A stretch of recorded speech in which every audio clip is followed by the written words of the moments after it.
Bueno, vamos comenzando. Hemos quedado en la anterior clase.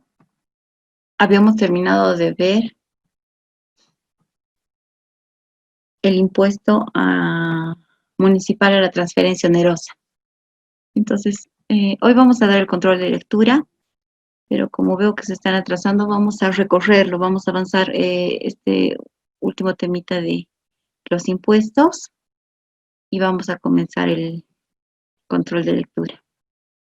Entonces, vamos a continuar con lo que son las patentes municipales.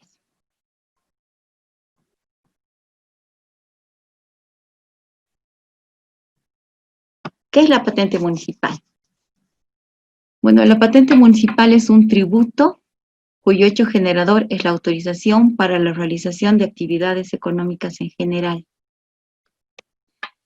Es decir, yo contribuyente puedo ser persona natural o persona jurídica y para realizar cualquier actividad económica tengo que solicitar un permiso a la alcaldía, una licencia de funcionamiento, ¿no? Entonces, perdón, esa es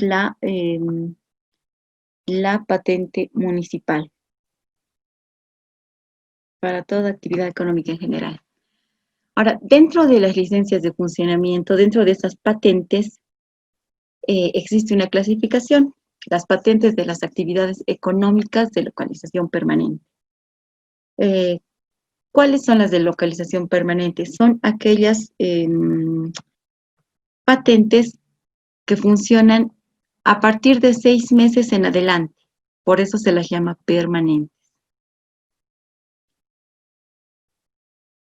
¿No? Me perdí en las diapositivas. Entonces, el hecho generador de una patente de actividad permanente es la autorización concedida anualmente, ¿no? Para el funcionamiento del comercio, industria y a las actividades de servicio en general. Es un pago anual, pero puede ser una patente, como les digo, que tenga una duración más de 6 meses. Por ahí quiere cerrar en menos de un año, pero va a pagar en forma anual. Un restaurante, por ejemplo.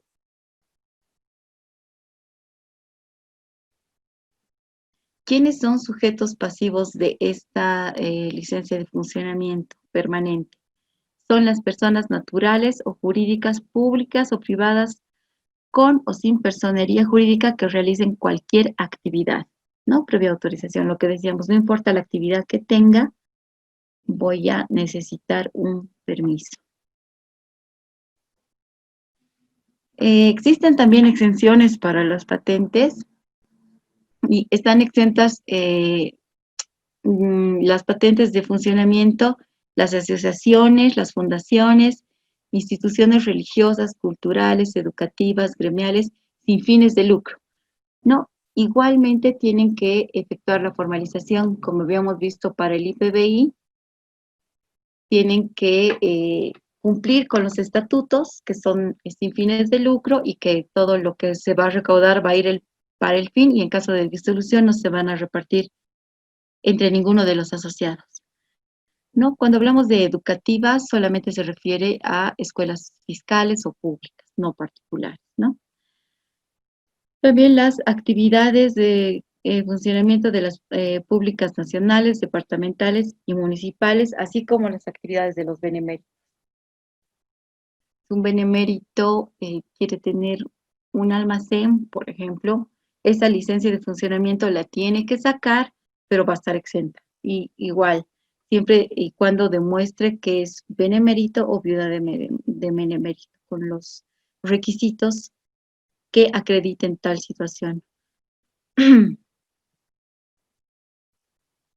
Aquí está, los interesados están obligados a tramitar ante la administración municipal y obtener la resolución de exención cumpliendo los requisitos. ¿Cuál es la base imponible de estas localizaciones permanentes? Se va a determinar en función a la zona, por decir, si fuera un restaurante en la calle Comercio, va a tener mucho más valor que un restaurante en Sopocachi, que es a trasmano, que no es tan comercial, eso va a influir para la base imponible. No la superficie ocupada, cuántos metros tiene, mientras más grande sea, igual va a influir en la base imponible. Y la aplicación de los factores de construcción que habíamos visto, ¿no? Si esa actividad, habíamos puesto el ejemplo del restaurante, cuenta con todos los servicios y aparte, si es de lujo, cómo es su construcción, si es económica, si es de interés social. Entonces, todos esos parámetros van a contribuir para determinar la base imponible. Ahora, en la base imponible de las patentes, el gobierno municipal de La Paz, como los demás gobiernos municipales, tienen resoluciones administrativas donde han aprobado como un listado. Ya tienen, por ejemplo, para toda actividad, ya tienen un monto determinado. Les pongo el ejemplo: carpintería, plomería, restaurante, discoteca, por decirles, tienen un monto anual de 50 bolivianos. Ese es un monto fijo. A ese monto va a contribuir dónde está ubicado el negocio y cómo está construido, ¿no? No llega a ser mucho el monto de la patente, pero todos esos factores contribuyen a determinar la base imponible.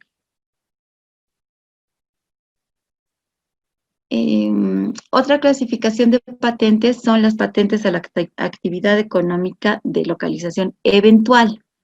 Cuando hablamos de eventual, entonces son actividades que tienen menor tiempo, de 5 meses hacia atrás, puede ser de un día o de acuerdo a la actividad que se realice. Vamos a ver, por ejemplo. Dentro de esta de localización eventual existen las patentes a los espectáculos y recreaciones públicas, cuyo hecho generador nace por la realización de bailes, sorteos, bingos, loterías, actuación de conjuntos musicales, además de recreaciones públicas de carácter eventual. Buenas noches, Licen, perdón. ¿Sí? No, no lo puedo ver las diapositivas, no sé si soy la única en no verlo. No lo vi ninguno. A ver, Por favor, Liz. ¿alguien más Gracias. puede decir si se ve? No, de nada, más bien muchas gracias. A ver, Carmen, Rosa, ¿tú ves las diapositivas? Doctora, buenas noches. No, tampoco las puedo ver las diapositivas. Nadie ve que, a ver. Entonces, estoy... Ahora, por favor. Ahora sí, doctora. Ah, ya, muchas gracias. Ya no me decían y yo feliz viendo las diapositivas pensando que estaban.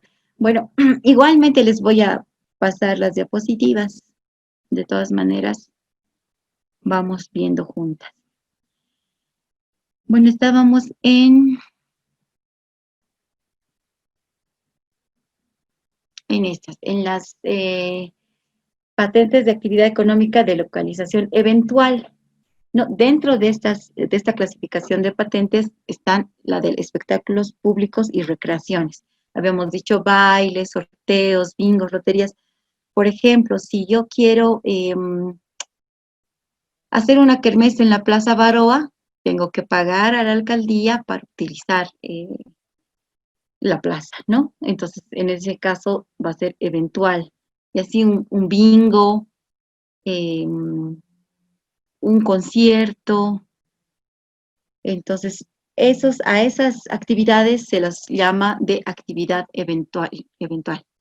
Ahora, también existen exenciones dentro de este tipo de patentes. ¿Quiénes están exentos? Están exentos los que son realizados por los gobiernos municipales, por el Estado central y departamentales, ¿no? Que no tengan patrocinio, me aclara la norma, y los que sean para fines benéficos. Por ejemplo, también les pongo la Plaza Baroa, quiero hacer una campaña de solidaridad y si soy del Estado, obviamente voy a estar exento. Si soy particular, tengo que pagar el permiso del uso de esa plaza. Pero si soy una entidad del Estado o del nivel central departamental o municipal, pero tengo auspicio, patrocinio, tengo que pagar. No por decir tengo propaganda de Coca-Cola, tengo propaganda de Tigo, entonces ahí tengo que pagar la licencia de funcionamiento.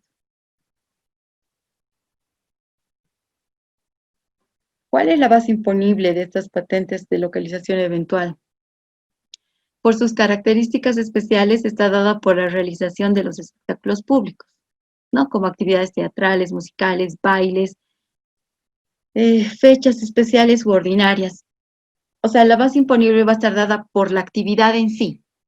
No por eso me van a cobrar, por lo que voy a usar, si es un día, si son 2 días de teatro, por eso me van a cobrar. ¿Cómo es la liquidación y pago de este tipo de patentes? Se va a efectuar una vez que el gobierno municipal autorice y antes de que se realice el evento. No voy a pagar antes y voy a poder utilizar por el día o por 2 días. Ahora, dentro de este tipo de patentes se encuentran los juegos de distracción. El pago va a ser mensualmente. Por ejemplo, el parque Galaxy, que a veces viene aquí o al Alto, se quedan 6 meses, entonces ellos van a pagar una patente mensual.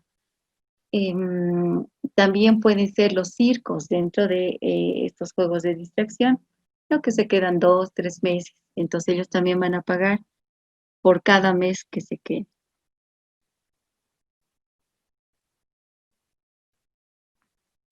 Dentro de estas patentes eventuales también existen la patente al comercio minorista y artesanal, cuyo hecho generador es la autorización por el gobierno municipal para estas actividades eventuales de comerciantes minoristas, vivanderos, artesanos, en mercados y ferias móviles. ¿No? Por ejemplo, la feria de Navidad entra en este rubro. Los artesanos también, las alacitas entran, ¿no? Y cualquier feria, como dice aquí, vivanderos, artesanos, van a pagar este tipo de patentes. ¿Cuál es la base imponible de este tipo de patentes? Se fija un pago único municipal que se llama PUM, ¿no? Y por decirles, van a pagar unos 30 bolivianos, ese es un monto fijo, y de acuerdo a su localización va a ir incrementando, ¿no? Si es en un lugar muy comercial, si su actividad es más de lujo, es en un lugar fijo, con techo, sin techo. Todos esos parámetros van a contribuir para la base imponible de este tipo de actividades. Cuando se trate de kioscos, los kioscos o anaqueles, por ejemplo, de hamburguesas o los dulceros, ellos van a pagar un monto anual.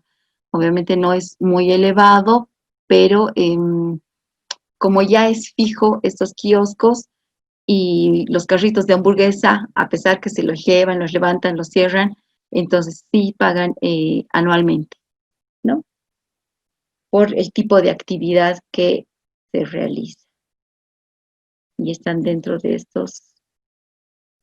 este tipo de actividad. ¿Cuál es el hecho generador? No, perdón. Dentro de este tipo de actividad eventual también existen las patentes a la actividad económica de apoyo, ¿no? Que se encuentran las patentes de publicidad y propaganda. ¿Por qué de apoyo? Por ejemplo, si yo tengo de actividad un hotel, por ejemplo, yo saco mi licencia de funcionamiento, mi permiso para que funcione como hotel, pero aparte quiero de apoyo una propaganda. Entonces, el cartel que voy a utilizar de propaganda, donde diga Hotel Esperanza, ese cartel es la patente de publicidad y propaganda, que la tengo que sacar aparte. Es una licencia de funcionamiento aparte y la tengo que pagar aparte. Entonces, ¿cuál es el hecho generador de este tipo de patente? Es la exhibición y difusión de la publicidad permanente o eventual en anuncios luminosos, no luminosos, gigantográficos, murales, etcétera, en lugares autorizados. Ahora, puede ser el tipo de cartel que yo quiera, ¿no? Pero de acuerdo a eso también se va a determinar la base imponible. ¿Quiénes son sujetos pasivos de este impuesto? Son sujetos pasivos las personas naturales o jurídicas, públicas o privadas, con o sin personería que auspicien o realicen la exhibición de publicidad y propaganda. ¿Por qué dice que auspicien o realicen? Porque, por ejemplo, soy propietaria de una casa que está cerca al estadio, por decirle que es muy comercial. Entonces, Viva quiere alquilar mi pared. Entonces va a pintar con propaganda para Viva, y yo le voy a alquilar a Viva, pero ¿quién es el responsable de ese auspicio? Va a ser Viva el que tenga que sacar el permiso para mostrar esa propaganda, ¿no? Entonces, como les digo, puede ser publicidad de mi hotel o propaganda de mi comercio, de mi actividad comercial.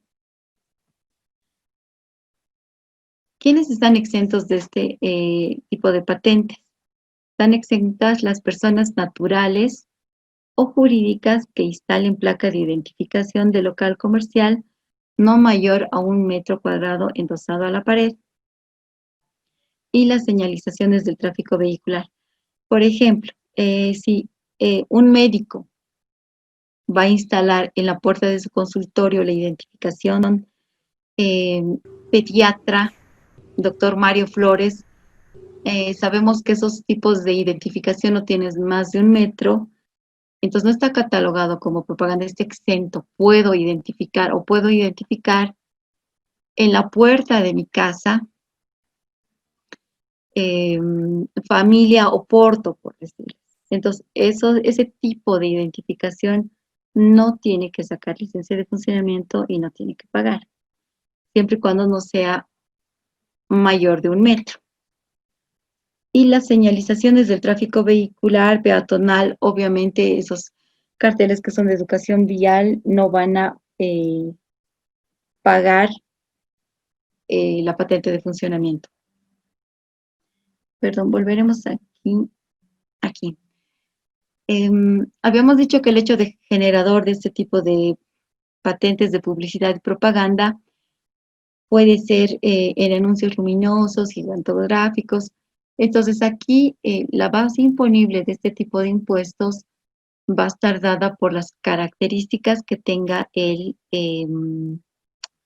cartel. Volvemos al ejemplo del hotel. El Hotel Esperanza, yo quiero ponerle que tenga 2 metros, que sea iluminado. Entonces, si es iluminado va a costar mucho más caro de un cartel no iluminado. El tamaño también va a influir para la base imponible. Si está pintado en la pared, bueno, ahí no va a poder ser iluminado. Si lo pongo pintado a la pared, me va a costar mucho menos que sea un cartel que esté con una palanca hacia la calle. Entonces, todas esas características van a contribuir a determinar la base imponible. Entonces, cualquier propaganda que yo saque no va a tener el mismo precio que el de mi lado, o que va a ser de acuerdo a la característica propia que sea mi propaganda. Ahora, si también yo pongo Hotel Esperanza luminoso y abajo le pongo Tigo, va a costar mucho más porque se supone que me están auspiciando. Entonces, todos esos parámetros van a contribuir a determinar la base imponible de este tipo de patentes de publicidad y propaganda. Hemos dicho que están exentos. También se encuentran de las patentes eventuales, las patentes a las actividades económicas de apoyo, dentro de las cuales se encuentran las patentes a los servicios de distribución. ¿Cuál es el hecho generador de este tipo de patentes? Es la autorización del gobierno municipal para la circulación de vehículos de distribución de productos y o mercancías. No vemos que en la calle circula, por ejemplo, vehículos de Yambal, vehículos de ACE. Entonces, esa circulación, esa propaganda tiene que tener una autorización. ¿Quiénes son sujetos pasivos de este tipo de patentes? Son sujetos pasivos las personas naturales o jurídicas que sean propietarias de los vehículos automotores. ¿No? El propietario, ahora puede ser que alquile para que haga la propaganda, pero él es el responsable de sacar la licencia de funcionamiento y él como propietario es el responsable de pagar esta patente. ¿Cuál es la base imponible de este tipo de propaganda? Está dada de acuerdo al vehículo que se utilice para la distribución. Por ejemplo, si mi propaganda de ACE la hago en una PETA, por ejemplo, me va a costar mucho menos que haga en un Suzuki 2020. Entonces, las características del vehículo van a contribuir para la base imponible de esta patente. Ahora, hemos visto últimamente, bueno, un poco antes de la cuarentena, hay vehículos ya con pantallas gigantes.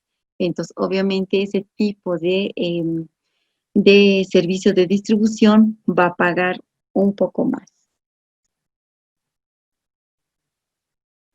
Esos son todos los tipos de patentes que existen, ¿no? Entonces, tenemos que tener bien en cuenta, por ejemplo, en la práctica, si uno va, bueno, ahora creo que ya están más regularizados, pero, por ejemplo, un abogado en su bufete, licencia de funcionamiento, pensamos que tal vez no deberíamos utilizar porque no es una empresa, pero cualquier actividad económica, por más pequeña que sea, necesita tener la licencia de funcionamiento, el permiso para poder funcionar.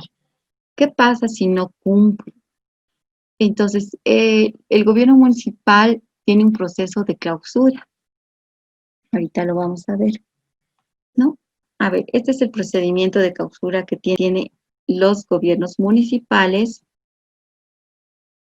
A ver, habíamos dicho que todas aquellas actividades económicas de comercio, industria y actividades de servicio en general que para su funcionamiento requieran autorización del gobierno municipal de La Paz o de cualquier gobierno municipal, aquel donde se encuentre su actividad, ¿no? Dentro de la jurisdicción donde se encuentre su actividad comercial, su actividad económica, necesitan la licencia de funcionamiento, ¿no? Y señala expresamente la norma del municipio que están comprendidos en este concepto, además, el ejercicio de actividades independientes, lo que decíamos, un contador, una enfermera, tienen que tener un abogado, un auditor, tienen que tener el permiso para poder realizar, ¿no? Las realizadas por personas particulares como profesionales y técnicos independientes. Entonces, todas estas actividades tienen que sacar una patente de funcionamiento permanente. Se verificará que los sujetos pasivos titulares de actividades económicas no incurran en la omisión de su inscripción en los registros tributarios correspondientes o que encontrándose inscritos se constate que cuenten con datos distintos a los que corresponden. Yo voy a la alcaldía y sucede en la práctica que yo voy y saco una licencia de funcionamiento para una discoteca, pero no me ha funcionado y me olvido decirle a la alcaldía, sigue mi patente de funcionamiento como discoteca, y yo le he vuelto restaurante hasta mediodía, una pensión. Entonces, eso también es un incumplimiento a la norma. También conlleva a que me multen o a que me sancionen, porque de acuerdo al artículo 70 tengo que señalar a la Administración Tributaria cualquier modificación de mi situación tributaria. Pero esto sucede constantemente en la práctica. Saco licencia de funcionamiento para algo y la modifican o le aumentan. Si yo voy a aumentar a mi discoteca al lado de una licorería, tengo que señalar esa otra actividad. Pero bueno, en la práctica a veces no se hace y bueno, incurren en esta sanción. Ahora, existe dos tipos de sanciones. A ver, en la omisión de inscripción, cuando se desarrolla la actividad sin inscripción en los registros tributarios del Padrón Municipal de Contribuyentes de la Administración Tributaria, ¿no? abro mi fotocopiadora y no he dicho nada a la alcaldía, me olvidé de sacar mi NIT, feliz, pero no tengo la licencia de funcionamiento, estoy funcionando sin permiso. Entonces, obviamente, esa ya es una omisión, ¿no? Otra es desarrollar la actividad con ubicación distinta al inscrita en los registros tributarios del padrón. He abierto mi fotocopiadora en Miraflores, pero no me gusta el lugar y a los 3 meses rescindo el contrato de alquiler y me voy a la Capitán Ravelo. Sigo con la misma licencia, con la misma actividad, pero en otro domicilio. También es una omisión de incumplimiento a la norma. Tengo que dar a conocer esa modificación de domicilio. También dentro de la omisión de inscripción se encuentra el desarrollo de la actividad por otro sujeto pasivo distinto al inscrito en los registros tributarios. He sacado yo, digamos, Juana Pérez, pero no me ha aburrido y le he dicho a mi hermana que ella se haga cargo y yo me voy a Cochabamba a vivir. Entonces se hace cargo otra persona, la que no es titular, también incurre en incumplimiento a la norma. Y si desarrollo la actividad con autorización con datos técnicos distintos a los registrados. Por ejemplo, lo mismo que cuando inscribo un bien inmueble que me he comprado, un terreno, un departamento, habíamos dicho que la alcaldía me da el formulario de empadronamiento, que es el 404, donde yo voy a poner todos los datos de mi inmueble, no la superficie, si tengo los servicios, qué material tengo en la vía, cómo he construido, si tengo cuántas ventanas, mis puertas de madera. En la actividad comercial también puedo declarar esto. ¿Y qué es lo que hace la alcaldía? Acepta de buena fe todo lo que yo le estoy diciendo, ¿no? Sin perjuicio de que pueda revisar posteriormente. Sabemos que pueden hacer fiscalizaciones, inspecciones oculares. Entonces, es importante esto, ¿por qué? Porque va a contribuir, hemos dicho, para la determinación de la base imponible de mi patente. Entonces, si yo digo que mi construcción es de ladrillo cuando es ya de relujo, mi vía es de piedra, yo declaro que es de piedra y está toda asfaltada, entonces todos esos parámetros van a influir a la base imponible. Y la alcaldía me cree y me cobra en base a lo que yo he declarado. No, pero al momento que hace la inspección ocular se da cuenta que es asfaltado, que es de relujo, entonces ahí ya hay una omisión de pago, ¿no? Ya voy a tener una sanción. Ahora, ¿cuál es la sanción en este caso por la omisión de inscripción? La clausura del establecimiento hasta que se regularice su inscripción, al amparo de lo dispuesto por el artículo 163. Directamente existe la clausura en este caso, ¿no? A ver, vamos a ver cuál es el procedimiento. Los fiscalizadores del municipio pueden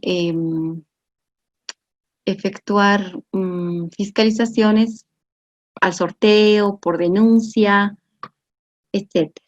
¿No? Pueden, ¿cómo se llama?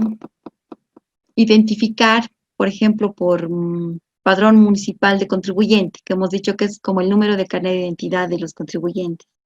No pueden elegir uno y fiscalizarle a Juan Pérez todos sus impuestos municipales o uno. Ya depende del tipo de fiscalización que estén haciendo. Entonces, ¿qué van a hacer? Cuando encuentren cualquiera de las 4 causas que hemos visto, si no tiene licencia de funcionamiento, si está funcionando en otro domicilio con otro nombre o con otro tipo de características, van a labrar un acta de infracción.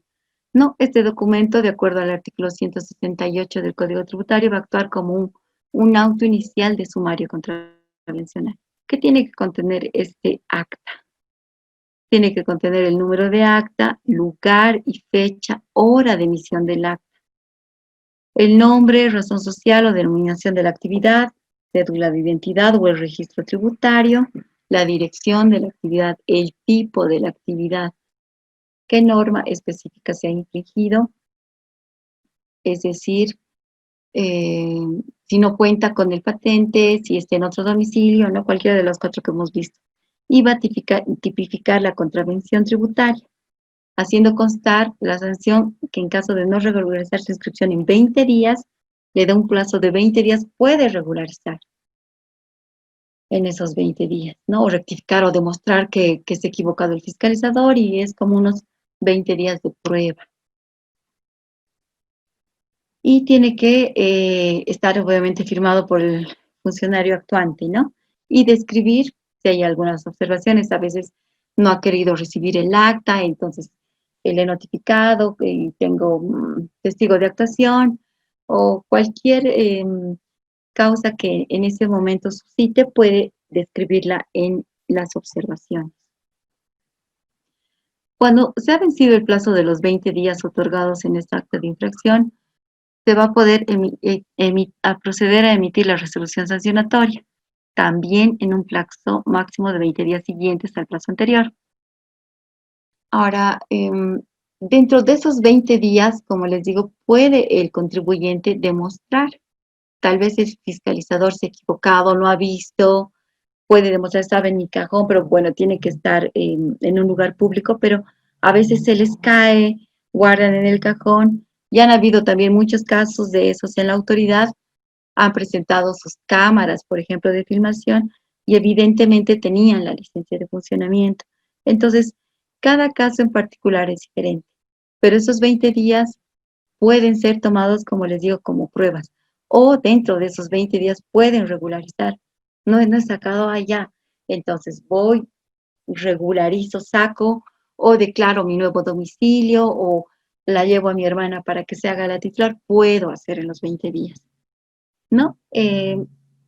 Pero si no hago nada de eso, entonces voy a emitir la correspondiente resolución sancionatoria, ¿no? Y esta resolución sancionatoria tiene que ser notificada, señala este procedimiento, en las formas establecidas en la ley 2492.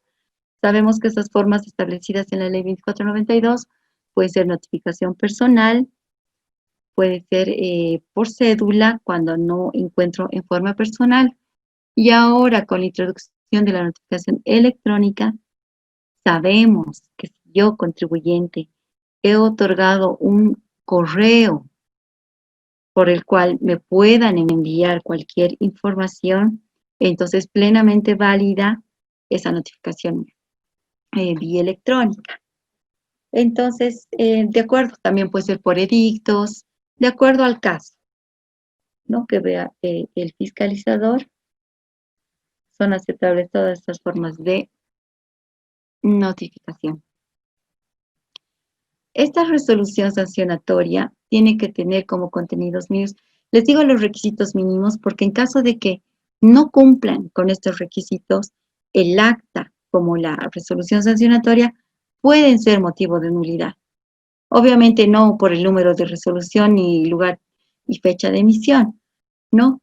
Pero tal vez y muchas veces, por ejemplo, aquí vemos que la resolución sancionatoria tiene que tener número de resolución, lugar y fecha de emisión, nombre o razón social del contraventor. En este caso, muchas veces el municipio incurre, pero no por causa propia.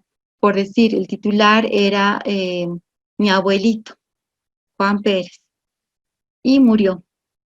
Yo no he hecho el cambio de nombre, no he hecho el cambio de la licencia de funcionamiento, y en la alcaldía sigue en el sistema a nombre de Juan Pérez.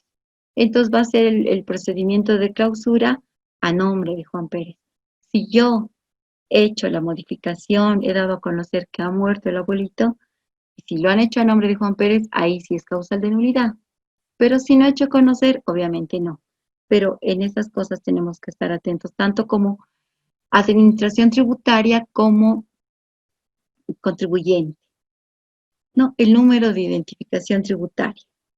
¿no? Si es persona jurídica, si es persona natural, el número de cédula de identidad o el número del padrón municipal de contribuyentes.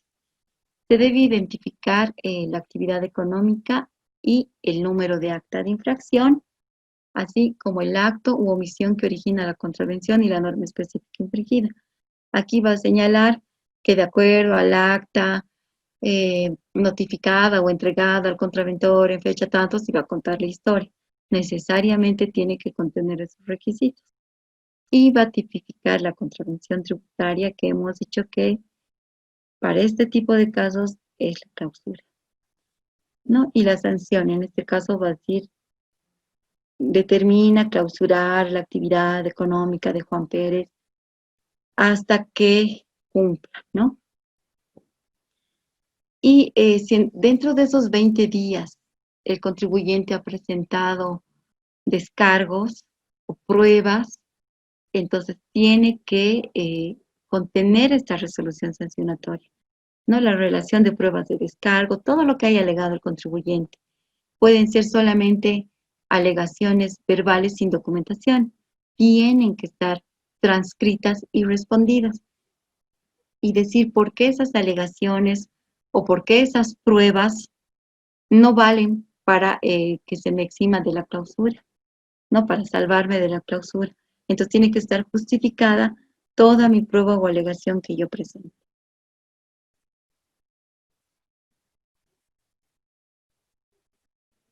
También dentro de esa resolución sancionatoria se otorga 20 días, ¿no? Y señalando que existen los recursos de impugnación y las medidas coactivas que adoptará la administración tributaria una vez que se haya vencido este plazo, ¿no? Entonces le señala que si no arreglas, si no impugna, entonces va a proceder ya con las medidas coactivas de clausura. Obviamente, esta resolución, ese acto, tiene que tener la firma del director de la Administración Tributaria Municipal y del jefe de la Unidad de Planificación y Control Fiscal, ya que es esta jefatura la que se hace cargo de este tipo de clausuras.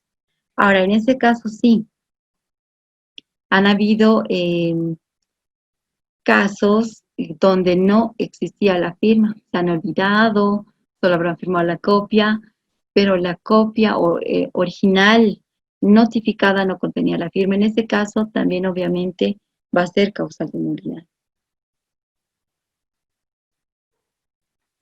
Vencidos los 20 días después de notificada la resolución sancionatoria, los funcionarios actuantes de la Administración Tributaria se van a constituir en el lugar de la actividad económica a efectos de precintar con la clausura por no inscripción, ¿no? Previo a la emisión del acta de clausura.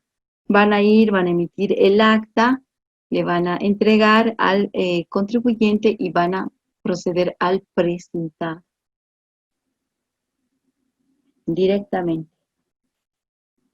No, la habrá de firmar el acta de clausura, la misma será entregada al contraventor y se va a solicitar el desalojo de la actividad económica, ¿no? Y se va a proceder con el precintado de la actividad económica de clausura por no inscripción, de acuerdo con lo establecido en el artículo 163 del Código Tributario, ¿no? Y se va a colocar el precinto en las puertas de tal forma que no pueda abrirse el acceso principal.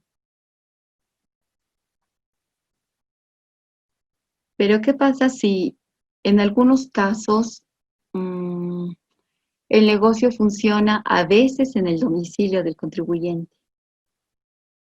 Entonces, lo que pide la alcaldía es que abra otra puerta o la forma de no impedir la entrada y salida del domicilio, por ejemplo, pero que no puede abrir el negocio. No, ahora muchas veces los contribuyentes usan también eso de pretexto, dicen, no, es mi casa, ¿cómo voy a entrar y salir? Pero no, tienen que presentar y tienen que ver la manera de una salida, pero esa puerta tiene que estar totalmente cerrada. ¿No? La clausura tiene como efecto inmediato el cese de las funciones de la actividad económica hasta la regularización de su inscripción en la base de datos del Padrón Municipal de Contribuyentes, ¿no? Puede levantarse la clausura, eso ya va a depender de agilidad, digamos, por decir así, que tenga el contribuyente de regularizar esta situación, que no es difícil. Si tiene todos sus papeles al día, no es difícil sacar la autorización. Y el que para continuar su actividad o evitar controles sobre las mismas violar o romper o destruir el precinto de clausura va a ser sancionado directamente con pena privativa de libertad de 3 a 5 años y una multa de 6.000 UFBs, ¿no? Esto se encuentra en el artículo 180 del Código Tributario y esto de la pena privativa de libertad en sujeción al Código Penal. Entonces no puedo romper los precintos. Y bueno, en muchos casos los rompen y siguen con su actividad, ¿no? Entonces en esos casos ya se hacen pasibles a esta sanción penal. Hasta ahí hemos acabado lo que son patentes. ¿Tienen alguna duda sobre este tema?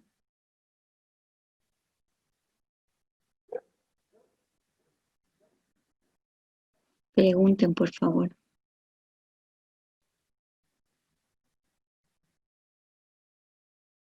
Ya no. Entonces, sí. Hola, ¿cómo está? Buenas noches. Buenas Tengo noches. una consultita. Cuando emite las resoluciones sancionatorias el municipio, Sí. inmediatamente, o cuántos días de plazo tenemos para impugnar, o inmediatamente se puede impugnar, o sea, tenemos que esperar que salga la resolución sancionatoria para impugnar, o necesariamente tiene que salir la resolución sancionatoria tiene que notificarlo, ¿no? Sí, o sea, me notifican con el acta de infracción y ahí me dan 20 días de plazo. Ahí puedo presentar pruebas, pero puedo presentar pruebas y en algún caso, si mi prueba realmente es fehaciente, entonces se va a emitir una resolución de finalización del proceso, digamos. Pero si no, entonces que mayormente la alcaldía no acepta, entonces va a emitir la resolución sancionatoria. Ahí mismo en la resolución sancionatoria me dice, tienes 20 días de plazo para regularizar o para impugnar. No tiene la obligación de señalar que tienen ese plazo de 20 días para proceder a la impugnación. Y ya se puede ir al recurso de alzada en la autoridad, ¿no? Ya. La impugnación lo puede realizar el mismo contribuyente, sin Sí, necesidad de contar con un abogado. claro que sí. Lo único que tiene que tener, ¿sí? No sé si hay un formato para establecer, o puede ser mediante una nota de fiscal. En realidad puede ser nota o un formato de memorial, no hay problema con eso y tampoco con la firma del abogado, esto por el principio de informalismo que existe en materia administrativa y tributaria. Pero, ¿qué tengo que tener cuidado como contribuyente? Cumplir los requisitos de la presentación de una impugnación. Están en el artículo 198 de la ley 3095, que es el título quinto del Código Tributario. En ese artículo 198 me señala la forma de presentar un recurso. No me va a decir tienes que dirigirlo contra la autoridad que ha emitido el fallo. Tienes que presentar, tienes que identificar nombre del sujeto pasivo o la actividad. Tienes que señalar los fundamentos de forma clara, dice, ¿no? Entonces, todos esos requisitos deben ser cumplidos. Hay muchos casos que presentan en nota y es el mismo contribuyente el que elabora su impugnación. Ahora, también si es que estuviera muy mal, digamos, si no se cumple ese artículo 198, ese mismo procedimiento de impugnación de la ley 3095 señala que la ARIT, en este caso, la ARIT, ya sea La Paz, Cochabamba, donde se encuentre el caso, tiene la obligación de observar si está bien o está mal. Entonces, si está mal, me va a notificar la autoridad de impugnación tributaria, me va a decir, contribuyente, no estás cumpliendo con el artículo 198, inciso E, digamos. ¿no? Fundamentar con claridad lo que se quiere. O no has puesto tu domicilio, el inciso F, digamos, ¿no? O el inciso G, te falta el poder. Entonces me dice detalladamente en qué estoy fallando, no mediante un auto de observación, dentro de los 5 días de que yo presento mi recurso de alzada. Entonces, una vez que me notifican ese auto de observación, a partir de la fecha de notificación, tengo también 5 días hábiles para subsanar, ¿no? Entonces veo qué me he observado. No he dicho con claridad mis fundamentos, aclararé. O no he presentado poder, no he dicho domicilio, pondré el domicilio. Lo subsano en una carta, puede ser, o en un formato de memorial, y digo subsano observación, en cualquiera de los dos, puede ser en la carta o en el memorial. Subsano observación, de acuerdo al 198, usted me ha dicho que falta esto, aquí estoy señalando domicilio, o aquí estoy señalando mis nuevos fundamentos, o aquí estoy adjuntando el testimonio de poder. Entonces, una vez que he subsanado, y tengo que tener cuidado en la subsanación, porque si no subsano bien, esa vez ya puede emitirse un auto de no subsanación y se da por no presentado. Pero eso debe suceder un 1% en cada 5 años, porque obviamente tenemos el cuidado y nos dice específicamente en qué estamos fallando. Entonces, presento mi memorial de subsanación y ya me van a notificar con un auto de admisión del recurso de alzada. ¿Está claro, Nila? Sí, doctora. Otra consultita más. Una vez que, una vez que yo haya hecho la impugnación, directamente me tengo que dirigir, el contribuyente tiene que dirigirse directamente a la autoridad de impugnación Sí. tributaria, o tiene que hacerle conocer también al gobierno municipal. No. Se inicia con, digamos, este va a ser un acto definitivo que es impugnable, obviamente porque me está clausurando y ahí yo siento que está vulnerando mis derechos, entonces es un acto impugnable. ¿Cuándo procede la impugnación? Contra todos los actos definitivos. Entonces tengo siempre para la autoridad, tengo 20 días de plazo corridos. Entonces, a partir de que me ha notificado esa resolución sancionatoria, digamos, me ha notificado el viernes. El viernes era 16 de octubre. Para computar ese plazo no voy a contar, sí son corridos, voy a contar, pero igual, para computar esos plazos voy a empezar a partir del lunes, no de sábado, a partir del lunes, y ya 20 días corridos, ahí ya no me va a importar sábado, domingo, feriado, cuento los 20 días corridos y tengo que presentar hasta antes del 20, ¿no? En el día 20 puedo impugnar, presento la impugnación. Si está observado, no importa, yo ya he presentado dentro de plazo. No, lo que si me observan, tengo que tener el cuidado de cumplir mi subsanación en los 5 días subsiguientes, aquel que me haya notificado con el auto de observación. Ahora, me admiten, me notifican con un auto de admisión de la impugnación. Con esa admisión, más mi memorial o mi nota de impugnación, le van a notificar a la administración tributaria. La autoridad, yo no tengo nada que hacer. Me voy a dirigir al director regional de La Paz, en este caso de la Autoridad de Impugnación Tributaria, y voy a decir que estoy impugnando la resolución sancionatoria emitida por el alcalde Revilla, que ha emitido este acto, o la autoridad tributaria, que ahorita es Ramón Servia, por ejemplo, contra la máxima autoridad tributaria, el licenciado Ramón Servia, este acto impugnado. Así es, entonces ya la autoridad se va a encargar de notificarle a la administración tributaria correspondiente. Ahora también puedo ir, si no quiero ir a la autoridad, es lo más conveniente porque los plazos son más cortos, pero a veces hay contribuyentes que prefieren irse al juzgado. También puedo ir al juzgado. No puedo ir al juzgado coactivo, fiscal y tributario, ¿no? Bueno, coactivo, fiscal, administrativo y tributario, ¿no? Que sabemos que existen 4. Pero si quiero ir por la vía judicial, tengo que tener el cuidado que no son 20 días de plazo, son 15 días de plazo para poder impugnar, para poder apelar, en este caso, ya son los términos judiciales. Entonces me notifican esa resolución sancionatoria y ya no voy a contar 20 días, voy a contar 15, corridos también. Entonces cuento hasta el día 15 puedo presentar la apelación ante cualquiera de los juzgados coactivos, fiscales, administrativos y tributarios. Ahí obviamente ya voy a necesitar un abogado, no para el juzgado, porque tiene que ser el formato de memorial y todo eso. Gracias, doctora, gracias. Y nada. ¿Alguien tiene alguna otra duda? Sí, doctora, buenas noches. Le habla Tania.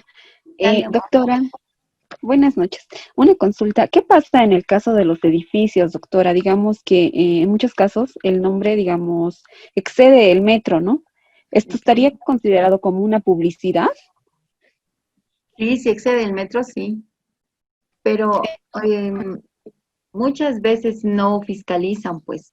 No sé, hace algunos años, no sé si han visto, por ejemplo, en el Prado o en diferentes lugares habían publicidad no autorizada y las marcaban, no sé si ya han logrado ver. No, en este caso, por ejemplo, todas esas publicidades no tenían permiso de la alcaldía. En este caso, si es un edificio, digamos, y tiene su identificación que sobrepasa, entonces debería tener una licencia, un permiso, ¿no? Para pagar esa propaganda. Pero si no excede el metro, entonces hemos dicho que no habría problema, porque la ley expresamente señala, al menos el gobierno municipal de La Paz dice, están exentos las publicidades y propagandas de identificación siempre y cuando no pasen el metro cuadrado, digamos. Ahora, si pasan y no han fiscalizado, bueno, porque vemos, la mayoría de los edificios tienen su nombre grande, ¿no? Y no deben tener licencia de funcionamiento. ¿Y cuál es tu pregunta? No, sí, esta es a mi pregunta, doctora. Otra consulta también. En algunos edificios también tienen fachadas, ¿no? Que alquilan a veces como para poner publicidad. Entonces, ¿cómo le puedo decir? Para solicitar, digamos, la autorización, ¿quién debería tramitar esta autorización? Por ejemplo, si es Tigo, entonces tendría que solicitar, tiene que pagar Tigo a la alcaldía y un alquiler tal vez al edificio, pero como propietarios tendrían que ir los dos, ¿no? Tendrían que ir los dos, o tal vez con un poder, pero por decir, no podría ir los personeros de Tigo directamente porque necesitan, la alcaldía necesita verificar que tiene la autorización del propietario, digamos, de ese inmueble, ¿no? Ah, ya, ya, doctora, ya. Sí, el Muchas gracias. propietario. Porque,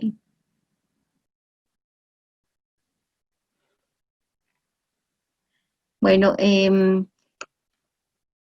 quiero, quiero ver, bueno, ahora por el tiempo vamos a dar el control de lectura, pero dentro de este programa, dentro de estas clases, quiero tocar el tema de prescripción, que es un tema delicado e importante, y eso vamos a ver el miércoles, ¿no? Porque el viernes igual vamos a terminar de avanzar, pero ya es el examen. Entonces, por favor, vamos a tratar de el miércoles estar máximo hasta las 7:05 para poder empezar y ganar tiempo. A ver, ahora voy a compartirles el control de lectura. Un momentito, por favor.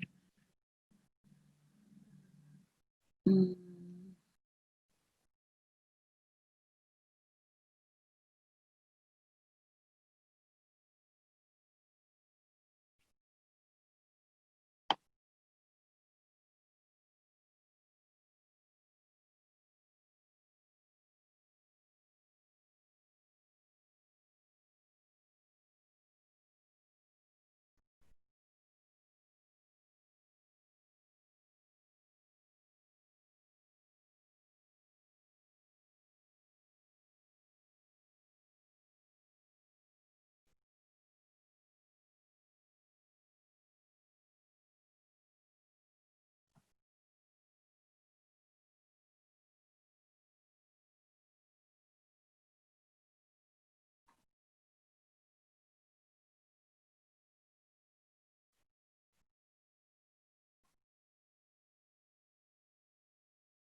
Bueno, me parece que ha finalizado ya el tiempo del control.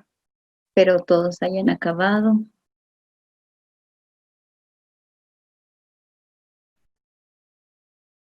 Bueno, por igual razones de tiempo, vamos a ver lo que es el próximo tema en la próxima clase.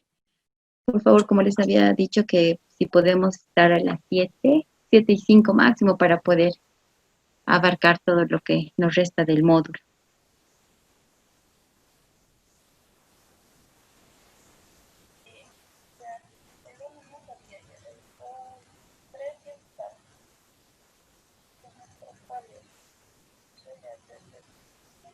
Es que no se entiende bien en su. Cualquier duda, pregunten, por favor. Pero creo que ya se ha cerrado el tiempo, pero si tienen alguna duda, les dije que pregunten.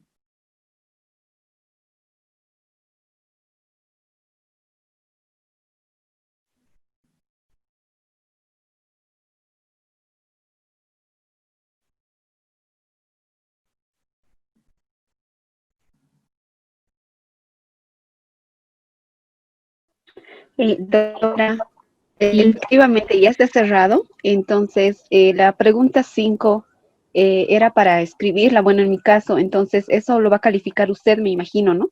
Sí, era de desarrollo. Sí, yo voy a entrar a ver uno por uno para calificar. Doctora, Doctora, bueno, gracias. ¿Sí? sí tengo una consultita. En la pregunta 3, si bien dice el impuesto sobre el patrimonio neto, en el control de lectura que nos proporcionó también dice que es un tributo complementario al impuesto del personal sobre la renta. Esa respuesta marqué, sin embargo me dice que está mal, que es un impuesto anual y por tanto ordinario. ¿Eso me puede explicar, por favor? A ver, ahorita no sé con el Sí, control, sí, pero doctora, yo también tengo en la pregunta 3 gracias. igual que la compañera, porque en el control de lectura nos dice es un impuesto complementario al impuesto sobre la renta. Entonces, no sé si nos podría aclarar, por favor. A ver, borro la renta. Estamos hablando del impuesto sobre el patrimonio, ¿no? Sí, doctora. Ya, en el control de lectura nos habla que opera también como un tributo complementario del impuesto personal sobre la renta. ¿Y Sí. cuál es la pregunta? No Y estoy ahorita con el cuestionario, pero sí con el control, pero con el cuestionario no. ¿Cuál era la pregunta, por favor? Y en el cuestionario, en esa pregunta 3, nos marcamos esa respuesta que está en el control de lectura, sin embargo, nos indica que está mal, que la respuesta correcta es un impuesto anual y por tanto ordinario. Esa sería ya. la respuesta correcta, nos indica. Ya, voy a tomar en cuenta entonces la pregunta 3, por favor. He debido marcar. Voy a verificar y voy a tomar en cuenta entonces. No se preocupen si yo he estado errada. Por favor, no se preocupen. Muchísimas gracias, doctora. Gracias a Muchas ustedes gracias, por doctora. hacerme notar. ¿Alguna otra duda, alguna otra observación, por favor?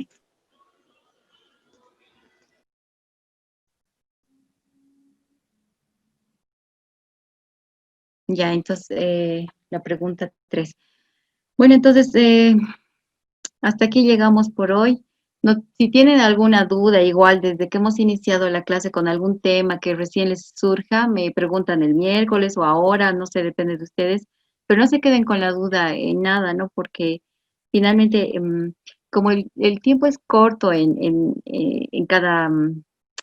cada materia, entonces lo que trato de dar es lo más puntual, lo que más les va a servir en la práctica. Si tienen alguna duda, por favor, no tengo problema en responder. Entonces, por hoy hemos llegado hasta aquí. Todos han acabado, ¿no? Puedo dormir tranquila que todos han dado el control de lectura. Entonces, hasta el miércoles. Hasta el miércoles, doctora. Buenas noches. Buenas noches. Doctor, un favor, no se olvide de poder subir las presentaciones, por favor, de las No clases. he mandado otra vez pero bueno, voy a subirlas yo. desde las diapositivas, ¿no ve? Que no les ha llegado. Sí, sí, doctora, por favor. Ya, no se preocupen, voy a subirla para el miércoles. Ya.